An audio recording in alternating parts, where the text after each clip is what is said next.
పశ్చిమ గోదావరి జిల్లా పెనుమంట్ర మండలం మార్టేరు సెంటర్లో జిల్లా ఎస్పీ రవిప్రకాష్ హెల్మెట్ పై స్పెషల్ డ్రైవ్ నిర్వహించారు.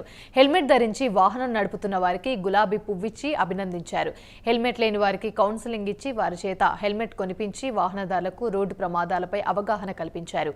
ఇటీవలి కాలంలో బైక్ నడుపుతున్న వారికి రోడ్డు ప్రమాదాలు ఎక్కువగా అవ్వడంతో జిల్లా వ్యాప్తంగా స్పెషల్ డ్రైవ్ నిర్వహిస్తున్నామని ఆయన తెలిపారు.